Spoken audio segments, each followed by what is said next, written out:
নমস্কার। ঘরে ঘরে হোমিওপ্যাথি চ্যানেলে আপনাদের স্বাগত। হোমিওপ্যাথিতে রোগ সারতে দেরি হয়।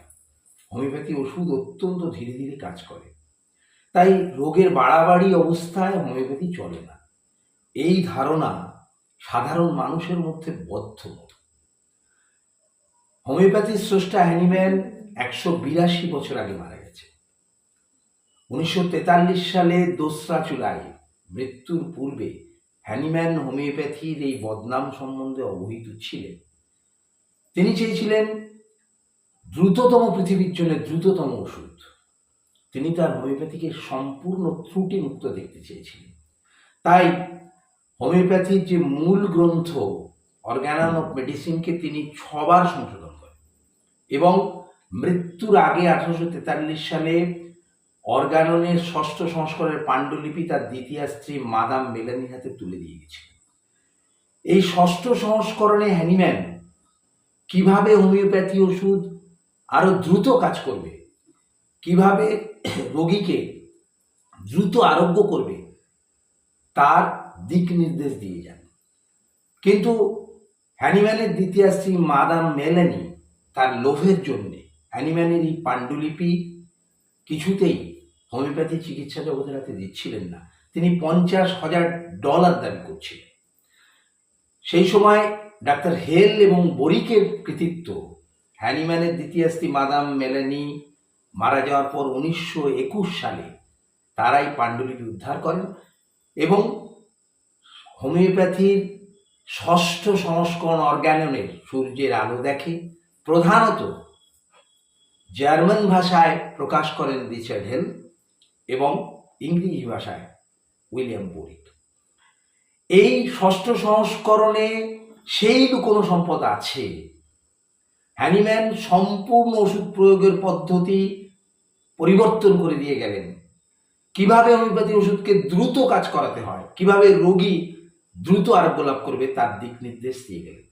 কিন্তু 1921 সালে 6ষ্ঠ সংস্করণ বেরোলো ইংরেজি ভাষায়, কিন্তু এটা 2025 সাল, 100 বছর অতিক্রান্ত। এটা দুর্ভাগ্যজনক যে হোমিওপ্যাথি জগৎ আজও এই ওষুধ প্রয়োগের নতুন পদ্ধতিকে সঠিকভাবে উপলব্ধি করতে পারে। এমনকি প্রথিতযশা চিকিৎসক তারাও এই অর্গাননের 6ষ্ঠ সংস্করণের লুকোনো সম্পদ বলতে বোঝেন 50 মিলিসিমেল পোটেন্সির ওষুধ। কিন্তু হ্যানিম্যান কোনো একটি নির্দিষ্ট স্কেলের কথা বলেননি। কিভাবে ওষুধকে দ্রুত কাজ করাতে হয় তার একটা জেনারেল গাইডলাইন দিয়েছেন 245 থেকে আর 251 সূত্রে অর্গাননের 6ষ্ঠ সংস্করণ।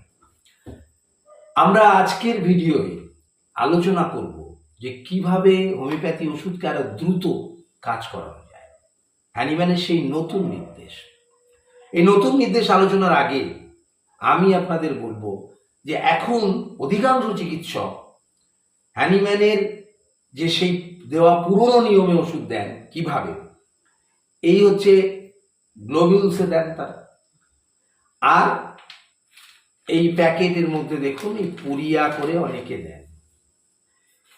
যেটা ঘটনা সেটা হচ্ছে এই গ্লোবিউলস ধরুন 200 পাওয়ারের কোন একটি ওষুধ নির্বাচিত হলো, এই 200 পাওয়ারের গ্লোবিউলস থেকে কয়েকটা বড়ি রুগীকে সকালে দেন, সন্ধ্যেবেলা দেন, রাত্রে দেন, প্রয়োজনে আরো বেশি দেন। পুরিয়াও তাই, 200 পাওয়ারের ওষুধ দিলে 200 পাওয়ার একটা পুরিয়া সকাল, বিকেল, রাত্রি সবসময় প্রয়োগ করা হচ্ছে। হ্যানিম্যান এখানেই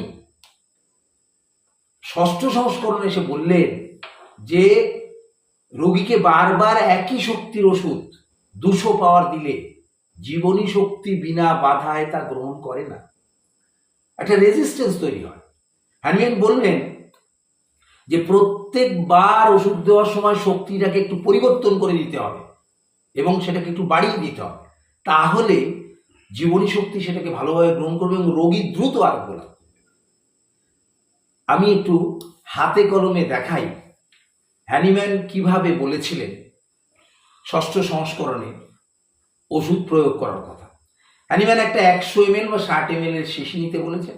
এই একটা 60 ml এর শিশি, এখানে আপনারা ঘরে যে জল ভালো করে গরম জল ঠান্ডা জলে ধুয়ে নেবেন, শিশিটাকে স্টেরাইল করে নেবেন।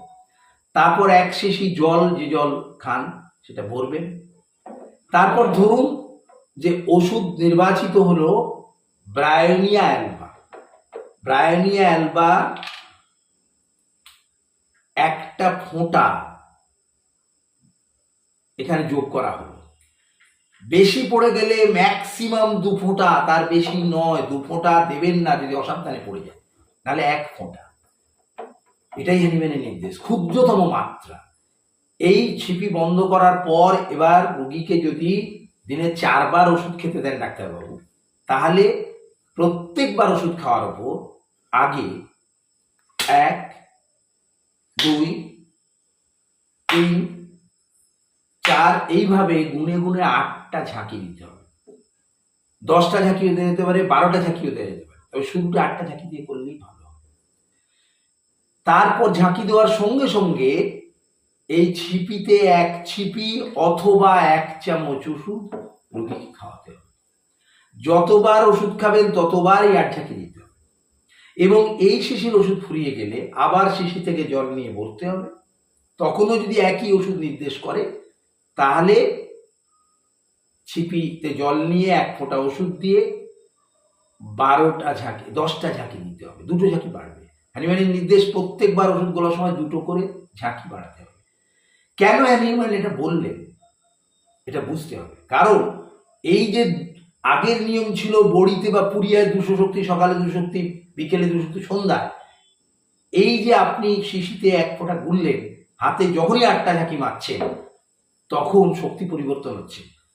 পাওয়ার হলো প্রথমবার সকালে খাওয়ালে 200.1, বিকেলে আবার এই একই শিশিকে 8টা ঝাঁকি যখন দিচ্ছেন 200.2, সন্ধেবেলা যখন দিচ্ছেন 200.3, অর্থাৎ উত্তরোত্তর ওষুধের শক্তি পরিবর্তন হচ্ছে এবং শক্তি বাড়ছে।